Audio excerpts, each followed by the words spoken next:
ఏంటి పవన్ కళ్యాణ్ గారి మీద మీ అభిప్రాయం ఏంటంటే? పవన్ కళ్యాణ్ గారు మరి వచ్చింది అది ఆయన కూడా బాగా చేసుకుని లేక నడుస్తాడు. అయితే వాడు ఏంటంటే ఇప్పుడు దాకా కాదు వాడిని ఇంకా బాగా సాగుని అప్పుడు చెప్తాడు తీర్పు అనేది. అంటే ఇప్పుడు ఆయన డిప్యూటీ సీఎంగా ఉన్నారు బాబాయ్. ఉప ముఖ్యమంత్రిగా ఎలా ఉంది ఆయన పనితీరు అంటే? బాగానే ఉంది, బాగా చేస్తాడు, సక్రంగా చేస్తాడు. కానీ వాళ్ళు అరుసులు చేయట్లేదు పని. అవునులే. వాళ్ళు పడుకుని పోతాండ్రు. వాళ్ళు లేపు ఓకే. వాళ్ళు లేపి ఒక ఉద్యమాలు లేకొచ్చి జనంలో మేలు చేసి నీవు ఒక 20 చూపించు. నువ్వు చంద్రబాబు గారు, నారా లోకేష్ గారు ఎవరైనా సరే అంటే చంద్రబాబు గారు అంటే 4వ ముఖ్యమంత్రి ఆయన సీనియర్ పక్కన పెట్టి కాసేపు ఇప్పుడు వీళ్ళు కాబట్టి ఇతని వరకు మాట్లాడుకుంటే అది పవన్ గారి పనితీరు ఎలా అనిపించింది మీకు? ఇప్పుడు పనితీరు బాగుంది. అది కాదు మనిషి జడుస్తాడు ఇక్కడ ఏం జరుగుతుందా అని ఒక లెక్కలో బాధపడిపోతాడు.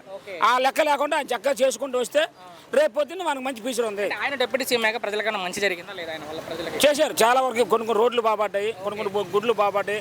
చాలా మందికి సొంత డబ్బులతో ఇచ్చేసాడు మహానుభావుడు అని మనం తప్పుగా అనకూడదు. చెప్తున్నారు ప్రజల్ని గాలి వదిలేసి సినిమాలు చేసుకుంటూ తిరుగుతున్నారు పవన్ కళ్యాణ్ అంటున్నారు కొంతమంది అంటారంటే ఎవరు ఇష్టం వాళ్ళది. ఇప్పుడు ఆయన బాధ ఆయనకి, నా బాధ నాకుంటది.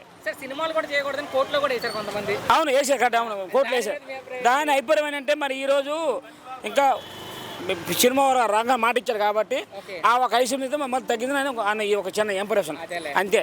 మనకి ఇబ్బంది పెట్టారు. చివరి ప్రశ్న, పవన్ కళ్యాణ్ తిట్టే వాళ్ళకి మీ సమాధానం ఏంటంటే? ఆయన విమర్శించే వాళ్ళకి ఎవరైనా పవన్ కళ్యాణ్ తిట్టమాకండి, అన్నీ బాగుంటాయి. ఎవరైనా తిట్టకూడదు తప్పు. అటు పవన్ కళ్యాణ్ కానీ చంద్రబాబు కానీ నాలో తిట్టే పని చేయమాకండి తప్పు. నోరుందని జారొద్దు. శాస్త్రానికి కుదరదు. దానికి నిన్నగా ఎక్కింది మరి ఎంతమంది చూసుకోవాలి. మన ఇంట్లో మన భార్య మనం చెప్పలేకపోతాను. అని దశ ఎవరైనా తిట్టమాకండి, ఎవరైనా తిట్టవద్దు. మన పంతాలు అడగండి, పెద్దలు రండి, ముందుకు రండి, అడగండి. కానీ తిట్ట ఎవరైనా తిట్టకూడదు.